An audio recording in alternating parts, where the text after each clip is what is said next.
오늘 우리에게 주시는 하나님의 말씀은 열왕기하 19장 29절로 31절까지의 말씀을 보겠습니다.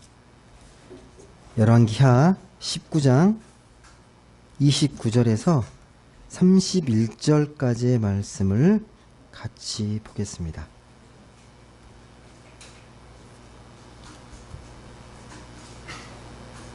이 말씀을 함께 같이 읽겠습니다. 같이 읽겠습니다. 시작.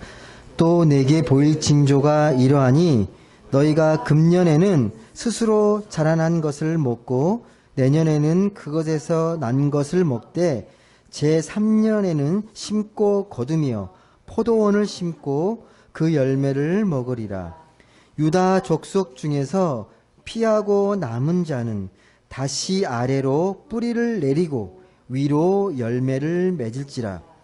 남은 자는 예루살렘에서부터 나올 것이요 피하는 자는 시온산에서부터 나오리니 여호와의 열심히 이 일을 이루리라 하셨나이다 하니라.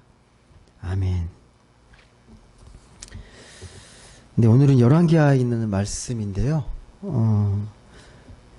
네, 하나님의 열심히 동참하는 신앙이라는 제목으로 같이 말씀을 나누겠습니다. 여러분은 어떤 삶을 살고 싶으십니까? 되게 막연하게 드는 질문이기도 하지만, 매일매일의 삶이 어떻게 좀 진행됐으면 마음이 흡족하고 마음이 행복할 것 같습니까? 많은 사람들이 좀 여유롭고 평안한 삶, 평화로운 삶을 원하잖아요. 좀 그래도 마음이 좀 이렇게 안정돼 있고. 근데 현실을 보면 늘 분주하고 늘 좀 숨가쁘게 만듭니다, 삶이. 늘 고민과 걱정도 쌓이고 분주하게 삶을 보내게 되는데 먹고 살려고 뭔가 미래에 대한 불안 때문에 끊임없이 분주하게 뭔가를 해야 된다는 마음으로 그렇게 살아갑니다. 물가는 계속 오르고 경제적 전망은 어둡고 또 세계도 불안한 것 같고 가난한 나라는 더 가난해지고 있는 거 여러분 아십니까 지금? 부자 나라는 더 부자가 되고요. 가난한 나라는 더 계속 가난한 구조로 지금 흘러가고 있습니다. 또 우리가 살아가는 세상을 잘 보시게 되면 따뜻하고 공정한 세상으로 흘러가기보다 무언가 좀 편법이 좀 판을 치고 살벌한 경쟁이 지배하는 사람들의 의식을 지배하는 생각들이 그런 생각들이거든요. 또 힘 있는 자의 갑질이 심해지고요. 조금만 힘 있으면 약자들에게 힘을 과시하려고 합니다. 이런 세상에서 가장 고통받는 사람이 누구냐면 스스로 자기를 지킬 힘이 없는 사람들, 약자들은 가장 크게 괴로워하고 고통을 받습니다. 그들을 보호하고 또 울타리가 돼야 될 법이 강자의 편일 경우가 너무도 많고 또 사회적 신분, 우리가 소위 말해서 금수저, 은수저, 신분이 대물림되고 또 계층 간의 사회적 갈등이 심화되고 있는 형편입니다. 이게 우리가 보는 현실입니다. 인간적으로 눈으로 봤을 때요. 영국 킹스 칼리지라고 200년이 넘는 되게 유서 깊은 대학이 있습니다. 영국 왕실이 세운 대학인데요. 거기서 어떤 조사를 하냐면 사회적 갈등이 심한 나라들을 조사하는 게 있어요. OECD 국가들 중심으로. 최근에 28개 국가에 이렇게 조사를 했는데 사회적 갈등이 가장 심한 나라 1위가 어디냐? 어딜 것 같습니까? 저렇게 하면 한국이니까 저렇게 말씀을 드리겠죠. 빈부격차, 이념, 종교, 성별, 세대 간, 학력 7개 항목인데 가장 갈등이 심한 나라가 한국으로 꼽힙니다. 다른 조사에서도요 1위나 3위 안에 들어요. 사회적 갈등이 심한 나라가 우리나라입니다. 요즘의 시대를 또 여러 가지 전문가들이 학자들이 요즘 시대를 어떻게 평가할까 여러 가지 이야기를 하는데요. 이 두드러진 특징 중에 하나가 탈진실의 시대라고 말합니다. 진실이 없는 시대. 탈진실의 시대. 요즘 사람들은요 옛날에는 그랬잖아요. 신문이나 뉴스에 보면 100% 믿었잖아요. 그 언론에 나오는 소식이나 이런 것들을. 근데 지금은 그런 소식에, 그런 언론에 대한 공신력도 많이 떨어지고 대한 매체를 통해서 많이 정보나 뉴스를 접하게 됩니다. 잘 아시는 것처럼 카톡이나 뭐 페이스북이나 뭐 SNS 이런 대한 매체를 통해서 소셜 미디어를 통해서 많은 정보들을 얻어요. 그리고 자기들 편한 사람들끼리 소식을 주고받습니다. 근데 그게 왜곡되거나 가짜 뉴스일 경우가 정말 많잖아요. 예. 소위 이걸 이제 자기가 듣고 싶은 소식만 듣고 자기에 대한 생각들을 이렇게 확신을 갖는다 그래서 확증 편향이라고 말하잖아요. 예. 확증 편향 현상. 그러니까 좀 더 견고해지는 거예요. 자기의 생각들을 지지해주고 또 함께 공유하는 사람들끼리만 커뮤니티가 형성이 되는 거예요. 다른 소식은 들려오지 않고. 예. 근데 그 정보들이 신뢰할 만한 정말 진실한 정보면 괜찮은데 그렇지 않을 경우가 많다는 거죠. 그래서 이 탈진실의 시대라는 말이 무슨 말이냐면 무엇이 진실인지 가려내기 어렵다는 거예요. 그런 시대에 살고 있습니다. 예. 오늘날 끊임없이 정보와 이런 것들이 쏟아져 나오는데 엄밀히 말씀드려서 여러분, 여러분이 그걸 잘 분별할 수 있는 여과 장치가 그렇게 잘 되어 있지 않습니다. 취약합니다. 의외로요, 우리가. 첫 번째 특징이 그거예요. 요즘 사는 시대의 특징을 제가 간략하게 말씀을 드렸는데 이것보다 더 중요한 특징이 하나 있습니다. 예. 소위 이 시대를 영적으로요, 하나님 망각의 시대라고 말합니다. 하나님을 잊고 사는 시대. 마치 하나님이 없는 것처럼 하나님 없이 사는 시대. 이걸 하나님 망각의 시대라고 그러는데요. 그러니까 뭔가를 이야기할 때 신앙을 이야기하고 영적인 걸 이야기하면 그 사람은 수준이 떨어지는 거예요. 과학적으로 이야기해야 되는 거예요. 영적인 이야기를 하게 되면 신빙성이 떨어지고 그것은 별로 동조하기 어려운 이야기가 돼버립니다. 그래서 이런 시대일수록 어떻게 보면요, 우리 믿는 사람들이 정말 믿음이 무엇인지 삶으로 보여줘야 되고 또 이 시대에 함께 살아가는 이 더불어 살아가는 사회 속에서 사회적 책임을 더 잘 감당해야 되는데 그렇지 못하는 게 오늘날의 모습입니다. 예. 우리는 끊임없이 우리가 하나님 믿는 사람이면요, 하나님의 마음에 우리의 마음을 거울에 비춰서 어떻게 사는 게 하나님께서 기뻐하시는 것인지를 계속 고민해야 되거든요. 어떻게 사는 게 하나님 뭘 기뻐하시고 이 순간에도 하나님 어떻게 하실지를 끊임없이 고민하고 생각해 보는 게 우리 믿는 사람들의 모습이어야 되는데 그런 것들이 자꾸 희석되어 갑니다. 그리고 우리 믿는 사람들도 이 세상에서 보면 하나님의 영적인 논리, 예, 소위 하나님의 십가 법을 쫓기보다 세상의 논리, 거기에 더 지배되고 거기에 논리에 따라갈 때가 정말 많습니다. 예. 그래서 우리가 꼭 회복해야 될 이 시대의 기독교의 영성은요, 다시 말씀드리지만 하나님의 마음으로 세상을 바라보고 이웃을 바라보는 겁니다. 단순한 것 같은데요, 정말 중요한 논리입니다. 세상의 논리가 아니고 하나님의 그 눈으로, 하나님의 마음으로 세상을 보고 이웃을 봐야 진짜가 보여요. 어떻게 돼야 될지가 보입니다. 만약 우리도 똑같이 믿는 사람들, 아니 안 믿는 사람들처럼 힘 있는 자의 논리나 세상의 논리로 세상을 보게 되면요, 하나님은 점점점 멀어지게 되어 있습니다. 우리가 지금 이 순간에도 꼭 잊지 말아야 할 게 뭐냐면요, 지금 흘러가는 시간 속에 역사가 쓰여지고 있는데 우리 인간들이 쓰는 것 같지만, 인간들이 역동적으로 이 역사를 쓰는 것 같지만 이 역사의 주관자는 하나님이십니다. 하나님께서 주관하십니다. 이 영적인 진실을 여러분 오늘 말씀을 통해서 다시 한번 발견하게 될 겁니다. 인간들이 쓰는 것 같은데 그 밑에 주관하시는 분은 하나님이세요. 오늘 읽었던 말씀의 그 배경을 좀 잘 보셔야 되는데 어느 왕 때인지 발견되십니까? 오늘 읽었던 열왕기하 19장 말씀의 배경이 되는, 예, 시대? 어느 왕 때인지 아시겠습니까? 예. 타이틀만 보시면 좀 발견되실 텐데. 어느 왕 때일까요? 히스기야 왕 때. 여러분, 히스기야 왕이 되게 중요한 왕입니다. 역대 이 이스라엘 왕조에서 히스기야 왕은 매우 중요한 인물입니다. 왜?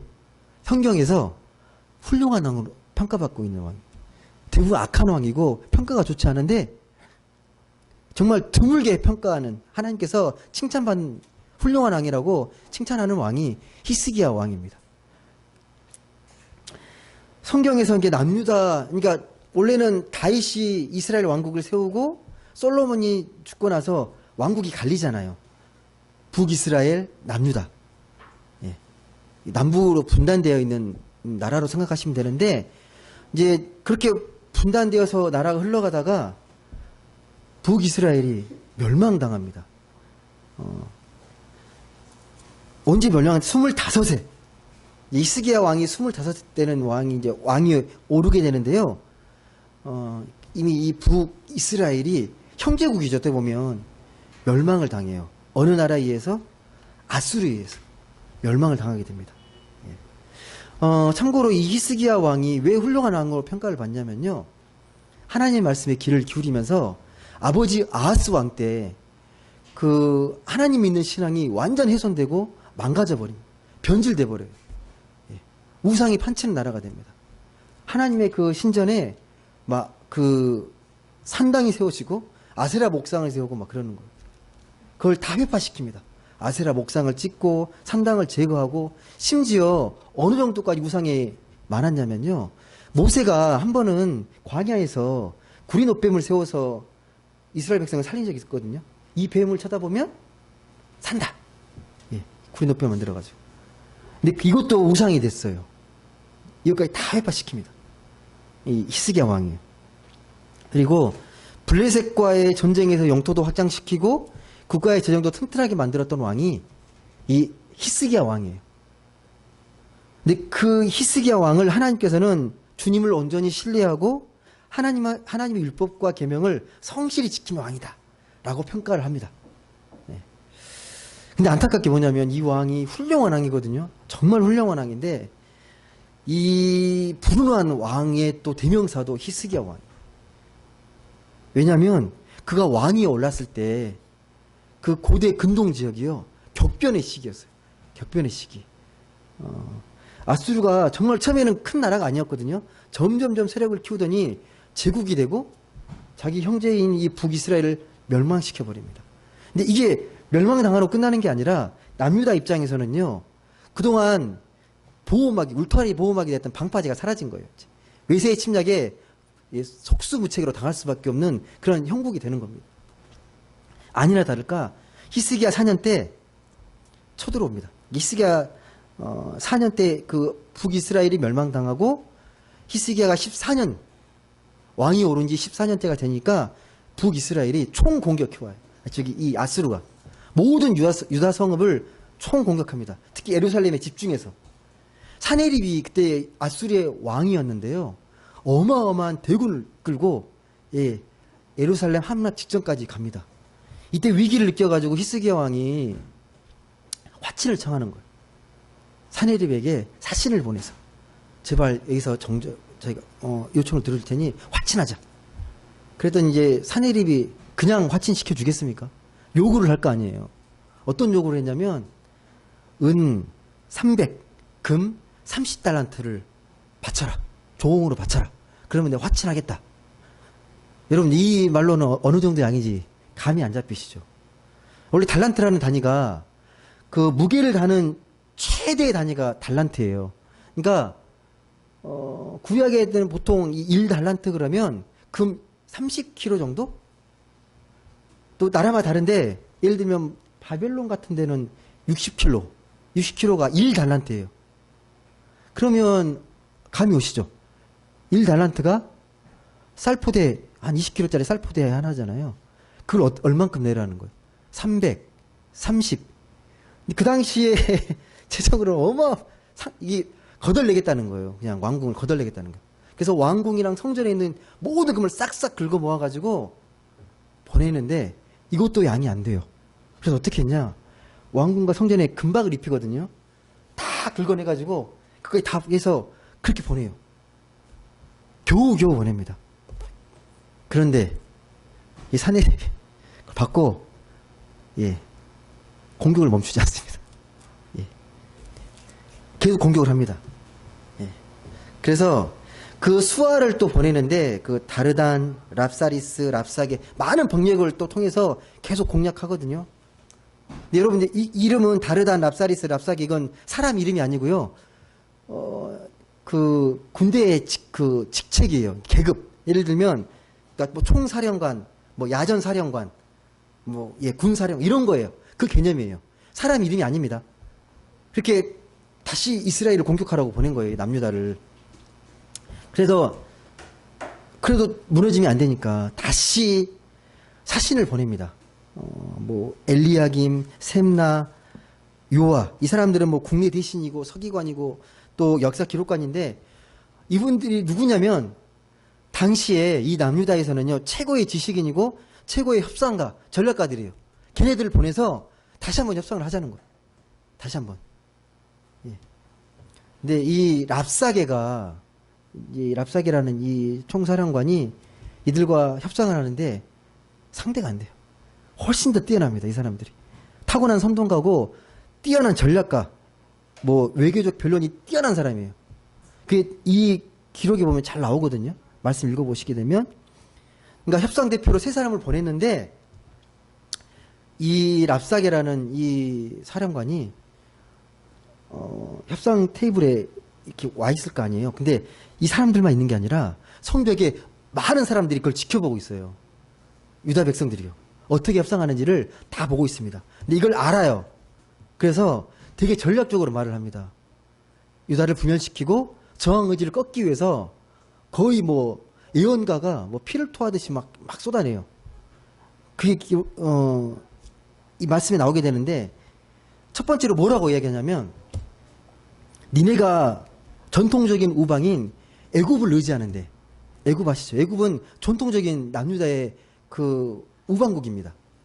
너희들이 애굽을 의지하지만 이 애굽은 어떤 나라냐? 이미 부러진 갈대 지팡이밖에 안 된다. 아무런 힘이 없다. 너희들이 애굽을 의지해봤자 아무런 도움이 되지 않는다. 이게 첫 번째 변이었고, 두 번째가 뭐냐면 하나님이 너희를 지켜줄 거라고 믿고 싶겠지만 이미 히스기야가 산당 다 제거하고 제사 드릴 데가 없다. 하나님께 그렇게 도울 받을 수 있는 길이 없다. 세 번째가 뭐냐면 너희의 군사력은 형편없다. 우리 아수르의 가장 작은 하찮은 병사 하나도 너희는 절대 물리칠 수 없어. 우리는 엄청 강력해. 라고 말을 합니다. 이 세 가지만 듣고도 되게 막 마음이 위축이 되거든요. 근데 결정적인 한 방을 또 날립니다. 뭐로 한 방을 날리냐면 우리가 니네 나라를 멸망시키러 오면서 너희가 믿는 하나님의 허락도 안 받고 내가 여기 온 줄 아냐. 하나님께서 너희를 멸망시키라고 부르셨다. 이 말 듣고 이제 간담이 다 녹는 거죠. 예. 너희를 공격하는 건 하나님이 시키신 일이라는 거예요. 여러분, 이 말을요, 아수르는 시리아어로 말을 하거든요. 이렇게 말해야 되는데, 유다 말로 해요. 유다 말로. 이걸 듣고, 이 사신들이 되게 당혹스러워가지고, 이렇게 자제를 막 시키는 거예요. 제발. 다 지금 백성들이 듣고 있으니까, 시리아 말로 하십시오. 아수르 말로 해주십시오라고 사정하지만, 더 아랑곳하지 않고 크게 이야기를 합니다. 그 이야기가요, 바로 앞에 나와 있거든요. 열왕기하 18장 29절에서 30절 말씀. 열왕기하 18장 29절과 30절 말씀 한번 보겠습니다. 28절부터 보실까요? 어떻게 이야기했는지? 예. 한번 읽어보겠습니다. 시작. 랍사기가 드디어 일어나서 유다말로 크게 소리질러 불러 이르되 너희는 대왕 아수르 왕의 말씀을 들으라. 왕의 말씀이 너희는 히스기야에게 속지 말라.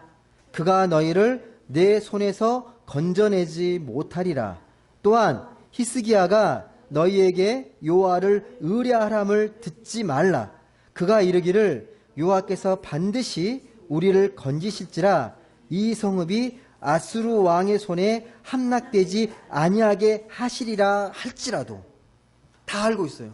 다 간파하고 있습니다. 근데 이 말을 유다어로 하는 거예요. 히브리 말로 하는 거예요. 히브리 말로. 예, 다 듣고 있습니다. 예. 이어서 뭐라고 이야기하냐면 너희들이 항복하게 되면 너희들이 가꾸는 포도나무와 무화과 나무에서 열매를 따먹고 너희들이 판 샘에서 물 마실 수 있어. 항복만 해. 라고 이야기하는 겁니다. 그러면서 33절에 보면요. 되게 그 교만의 극치를 보여주는데 이렇게 말을 합니다. 열왕기하 18장 33절 말씀 한번 보겠습니다. 같이 읽어보겠습니다. 시작. 민족의 신들 중에 어느 한 신이 그의 땅을 아수르 왕의 손에서 건진 자가 있느냐. 와, 예. 그만큼 자신만만한 거예요. 지금까지 아수르에게 대적해서 살아남은 나라가 없다. 아수르 신이 최고다라는 거예요. 여러분, 고대 근동에서는 싸움이, 전쟁이라는 건요, 신과 신의 싸움이에요. 이게 아수르 신을 이겨본 신이 없다는 거예요. 다 패망했다는 거예요. 지금 그걸 이야기하는 거고. 니네 여호와 하나님도 마찬가지라는 거예요. 다 넘겨줄 거라는 거예요. 이 말을 듣고 크게 침묵합니다. 낙담합니다. 예. 그러잖아요. 대군이 몰려와서. 예. 그렇지 않아도 마음이 이렇게 힘든데 말로 다 길을 꺾어버리는 거잖아요. 이 이야기를 히스기야도 듣고요. 무력감을 인정하고 매우 괴로워합니다. 하나님을 믿는 이 왕인데도 불구하고 너무 괴롭고 절대 고독을 느낍니다. 어떻게 해야 될지 자기 옷을 찢고 베옷을 입고 그리고 성전에 들어가거든요. 이 히스기야 왕이. 그리고 자기는 성전에 들어가고 국내 대신 서기관 제사장들을 이 상복 이게 베옷을 입혀가지고 당시 선지자가 이사야입니다. 이사야 선지자에게 보내요. 기도 부탁, 중보기도 부탁을 보내는 거예요. 나 성전에 들어가서 기도할 테니까 절로 해서 기도해 주십시오라고 사신을 보냅니다. 그 기도의 내용이 이 히스기야의 심정이요. 열왕기하 19장 3절에 나옵니다. 어떤 심정으로 지금 이 기도로 들어가는지가 절절하게 나오거든요. 19장 3절 한번 읽어보겠습니다. 시작. 그들이 이사야에게 이르되 히스기야의 말씀이 오늘은 환난과 징벌과 모욕의 날이라. 아이를 낳을 때가 되었으나 해산할 힘이 없도다. 이게 히스기야의 표현이거든요. 아이를 낳아보지 않았지만 이렇게 표현을 합니다. 아이를 낳아야 되는데 힘이 없는 거예요. 이겨내야 되는데, 견뎌내야 되는데, 그러니까 그 힘을 이렇게 표현한 겁니다. 아이를 낳으려 하나 낳을 힘이 없는 산모로 자기를 비유합니다. 얼마나 깊은 무력감에 사로잡혀 있는지 그 히스기야의 심정과 그 두려워하는 마음들이 절절히 배어 있습니다. 하나님 믿지만 너무 희망이 안 보이는 거예요. 당장 헤쳐나갈 길이 안 보이는 겁니다. 그러자 이사야가 이제 다시 히스기야 왕을 격려하고 권면합니다. 두려워하지 말라고 분명하게 이야기합니다. 뭐라고 얘기하냐면 대단해 보이지만 이 사내립의 대군이 이제 좀 있으면 뜬 소문을 듣고 자기 나라로 돌아가게 될 거다. 걱정하지 말라. 그리고 거기서 결국 칼에 맞아 죽게 될 거라고 예언합니다. 이 이사야가요. 실제로 나중에 보시면 사내립은요, 그 애굽이 군대를 동원했다는 풍문을 들어요. 온다는 게 아니고 풍문을 듣고 그 림나로 옮깁니다. 장소를 급히 떠나서. 그리고 나서 나중에 보시게 되면 이 나중을 도모하기 위해서 자기 신, 그 니스로게라는 아수르 신이 있거든요. 그래서 예배 드리고 있을 때 칼 맞아 죽어요. 인원대로 됩니다. 대단해 보이는데 하나님의 뜻대로 다 이루어집니다. 그 떠날 때예요. 그런데 이 사내립이 그 이스라엘 그 남유다를 떠날 때 편지를 보내요. 그냥 떠난 게 아니라 뭐라고 보내냐면 항복 문서를 보내요. 뭐라고 보내냐면 세상에 어떤 신도 아수르의 힘을 당해낼 수 없다. 너만은 예언하고 믿지 말라. 라고 편지를 보내고 떠나는 거예요. 근데 이 편지 때문에 또 마음이 힘들잖아요. 힘들죠. 그리고 여전히 이 사내립은 자신만만합니다. 모든 나라를 정복할 수 있을 것 같은 그런 엄청난 이 교만에 도취되어 있습니다. 근데 여러분, 교만하면 진짜 위험해요. 교만하면 마치 모든 것이 다 이루어지면 자기가 신인 것처럼 착각하게 됩니다. 다 이루어지니까. 근데 이게 성경에 기록되면 성경의 말씀대로 패망과 멸망의 시작입니다. 교만은 패망의 선봉이 됩니다. 성경은 분명하게 그런 교만한 자를 경고하고 심판하시거든요. 히스기야가 이제 그 편지를 받고 나서 다시 이 편지를 펼쳐놓고 기도하거든요. 펼쳐놓고 기도하는 내용이요. 열왕기하 19장 19절에 나옵니다. 한번 보시겠습니까? 열왕기하 19장 19절 한번 같이 읽어보겠습니다. 시작. 우리 하나님 여호와여 원하건대 이제 우리를 그의 손에서 구원하소서. 그리하시면 천하 만국이 주 여호와가 홀로 하나님이신 줄 알리이다. 아멘. 여러분 기도하려면 이렇게 기도하셔야 됩니다. 하나님의 뜻에 맞게, 다른 게 아니고요. 그 기도 내용 잘 보시면 하나님이 합한 기도예요. 하나님께서 살아계심을 증명해 주십시오. 하나님이 만군의 하나님이신 걸, 홀로 하나님이신 걸 하나님 보여주십시오. 이제 우리를 구원해 주세요. 이건 안 들어줄 수 없는 기도입니다, 여러분. 예. 하나님 마음에 합한 기도입니다. 하나님은 이 기도에 응답하시잖아요. 예. 이사야를 통해서 응답하십니다. 예. 아수르 왕이, 그러니까 이 히스기야 왕만 조롱한 게 아니고 여호와 하나님까지 조롱한 거예요. 예. 별거 아닌 것처럼.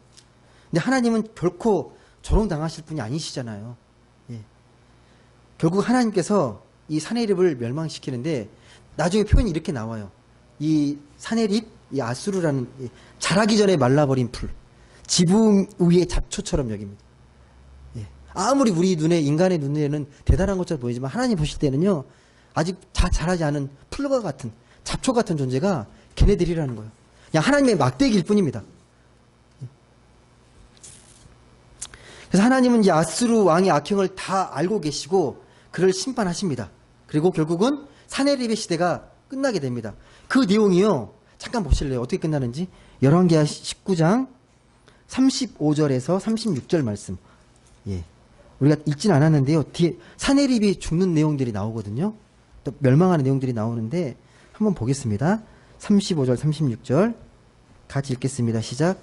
이 밤에 여호와의 사자가 나와서 아수르 진영에서 군사 18만 5천 명을 친지라. 아침에 일찍이 일어나 보니 다 송장이 되었더라. 아수르 왕 사네립이 떠나 돌아가서 니느웨에 거주하더니. 일단 하나님께서 치십니다. 주의 천사를 동원해가지고 멸망시켜버려요. 예. 그리고 아까 말씀드렸지만 이 사네립도 비참하게 최후를 마감합니다. 그게 37절에 기록되어 있습니다. 한번 읽어보시죠. 시작. 그가 그의 신 니스록의 신전에서 경배할 때에 아드람멜렉과 사레셀이 그를 칼로 쳐 죽이고 아라랏 땅으로 그들이 도망하며 그 아들 에살핫돈이 대신하여 왕이 되니라. 아멘. 비참하죠. 아들에게 왕위를 뺏기고 충복들에게 칼 맞아 죽은 왕이에요. 그렇게 대단해 보이고, 예, 끝나지 않을 권세를 자랑할 것 같은 이 사내립의 이 최후는요, 비참합니다. 다시 말씀드리지만 여러분, 힘 있는 자가 역사를 쓰는 것 같지만요, 하나님께서 역사를 써내려가십니다. 그 믿음의 눈을 보는 게 매우 중요합니다. 그 역사에 고스란히 기록되어 있거든요. 자기 힘과 능력이 도취된 자는 마치 하나님 계시지 않는 것처럼 행동하는 거예요. 하지만 그 결과는 다시 말씀드리지만 패망입니다. 이건 만고불면의 진리예요. 교만한 자가 잘된 걸 저는 본 적이 없습니다. 지금은 악인이 형통하는 것 같고 잘 되는 것 같지만 하나님께서 결국은 다 심판하십니다. 하나님의 때에, 하나님의 그 타이밍에 맞게 다 심판하십니다. 하나님은 그렇게 이제 사내립을 다 심판하시고요. 남은 자들, 오늘 말씀에 남은 자라고 기록되어 있거든요. 그 전쟁에서, 그 폐허에서 살아남은 자들에게 새 약속을 주십니다. 전쟁의 그 고통이 얼마나 어마어마합니까? 비참합니까? 그 전쟁의 고통이 당장 그치지는 않겠지만 결국은 평화가 임할 것이다. 평화가 임할 것이다. 금년과 내년에는 심은 게 없으니까 들에서 난 것을 먹겠지만 이제 내후년부터는 얘네들이 씨를 뿌리고 곡식을 거두고 포도밭을 갖고 와서 거기서 열매를 먹게 될 거라고 분명히 약속하십니다. 시간이 걸릴 테지만 반드시 너희를 회복시키겠다. 그게 주님의 약속입니다. 예. 그 말씀의 결론이 19장 31절 오늘 읽었던 말씀입니다. 우리 한번 다시 한번 볼까요? 열왕기하 19장 31절 말씀입니다. 예. 한번 그 역사에 대한 결론이거든요. 같이 읽어보겠습니다. 시작. 자는 예루살렘부터 나올 것이요 피하는 자는 시온 산에부터 나오리니 여호와의 열심이 이 일을 이루리라 하셨나이다. 아멘. 여호와의 열심입니다. 하나님의 열심입니다. 여러분, 우리가 열심히 뭔가를 가꾸는 것 같지만 하나님 열심히 하나님 나라를 써내려가는데 우리의 역할은 거기에 동참하는 겁니다. 거기에 우리의 하나님 나라를 써내려가는데 우리 일꾼으로 부르시고 동참해 주시길 원합니다. 여러분, 말씀을 맺겠습니다. 뭐 당연한 이야기일 수 있겠지만요, 숲에 들어가면 숲의 전경을 모르잖아요. 전체 모습을 멀리서 봐야 산의 전체 모습이 보이잖아요. 믿음의 사람들은요, 멀리서 보는 거예요. 하나님의 눈으로, 역사의 긴 안목에서 하나님의 역사를요, 하나님의 마음의 눈으로 이웃과 세상을 넓게 볼 때 거기 진짜 희망이 있습니다. 아, 당장은 뭐 희망도 없어 보이고 당장은 죽을 것 같은데 좀만 시야를 넓혀서 보게 되면 하나님이 써내려가고 있고 하나님께 희망이 있구나라는 걸 알게 됩니다. 아무리 세상이 어지러워도 우리 시선이 분명해야 합니다. 우리의 시선은 하나님께서 결국 이루게 될 하나님의 나라 샬롬의 세상에 있습니다. 하나님께서 반드시 이루실 겁니다. 약속하신 거기 때문에. 신실하시고 전능하신 하나님께서 약속하신 세상이요, 하나님의 나라 샬롬의 세상입니다. 오늘 말씀에 분명히 이렇게 이야기합니다. 주의 열심히 이 일을 이루신다. 우리는 이렇게 주님이 힘차게 이루어 가시는 하나님 나라 역사에 기쁘고 감격스럽게 동참하도록 초대받은 사람들입니다. 부디 우리 모두는요, 이 주님의 열심히 이루어 가실 이 하나님의 나라를 굳게 믿고 오늘도 포기하지 말고 낙담하지 말고 이 생명의 씨, 평화의 씨, 희망의 씨앗을 뿌리면서 언젠가는 맺히게 될 하나님 나라의 열매, 사랑과 은혜의 열매를 꿈꾸는 분들이 되시면 좋겠습니다. 그렇게 세상을 하나님과 함께 하나님과 동행하면서 하나님 나라를 소중히 갖고 나가는 모든 분들 되시길 주님의 이름으로 간절히 소망합니다. 기도하겠습니다.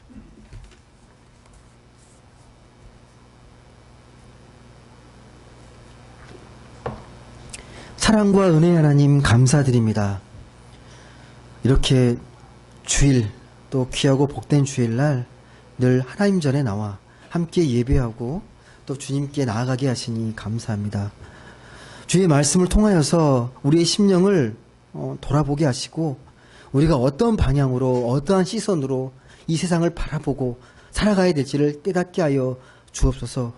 세상은 어두워 보이고 모든 게 막힌 것 같고 모든 것들이 절망적으로 보일지라도 하나님은 여전히 우리와 함께 하시고 우리에게 새 힘과 새 희망과 새 용기를 불어넣어 주시는 그런 하나님임을 다시 한번 깊이 깨닫고 히스기야 같이 힘들고 어려울 때 하나님께 무릎 꿇고 기도하면서 하나님의 은혜를 사모하며 하나님의 그 열심 속에 동참하는 우리 모두가 되게 하여 주옵소서.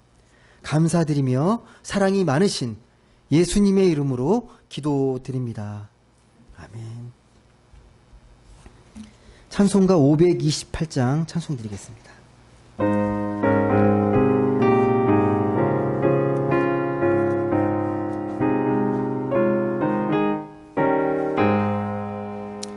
예수가 우리를 부르는 소리 금성 부드러워 문 앞에 나와서 사면을 보며 우리를 기다리네. 오라 오라 방황치 말고 오라 죄 있는 자들아 이리로 오라 주 예수 앞에 오라 간절히 오라고 부르실 때에 우리는 지체하랴 주님의 은혜를 외하니 받고 못 들은 채 하려나. 오라 오라 방황치 말고 오라 자들아 이리로 오라. 주 예수 앞에 오라.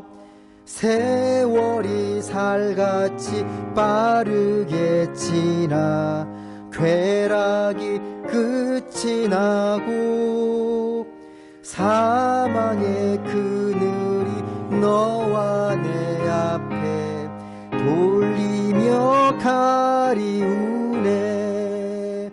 오라 오라 방황치 말고 오라.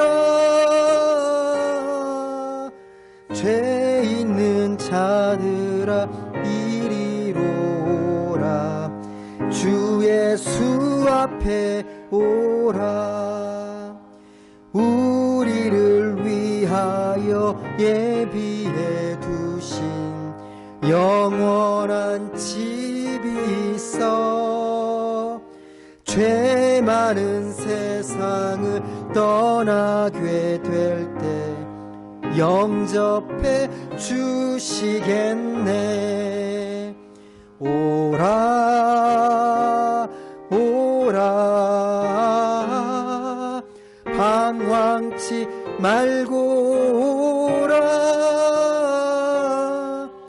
죄 있는 자들아 이리로 오라.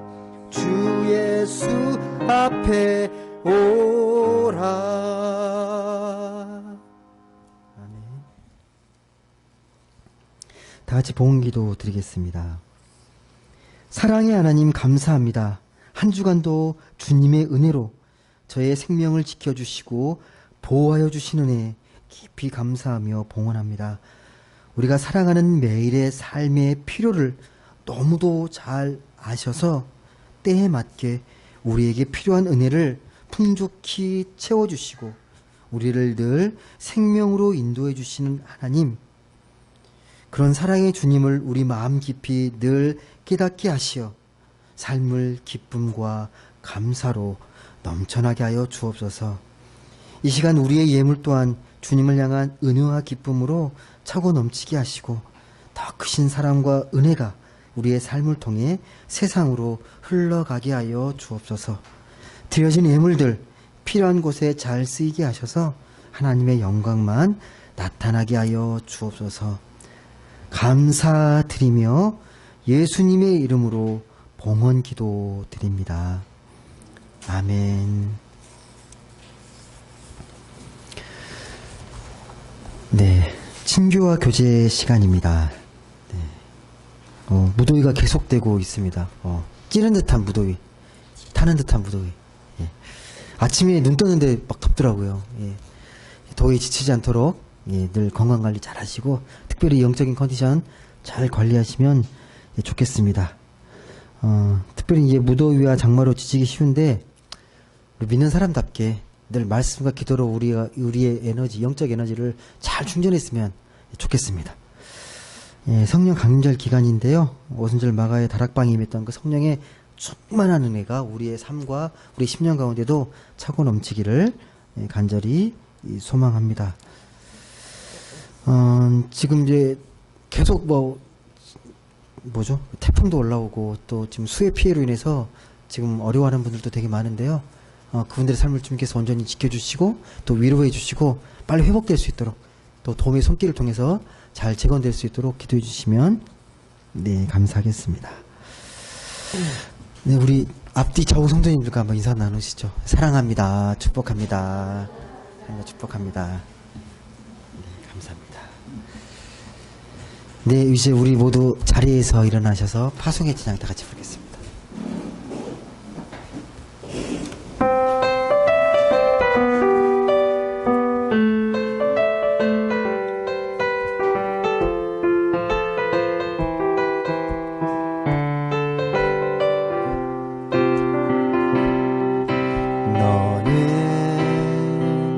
담장 너머로 뻗은 나무 가지에 푸른 열매처럼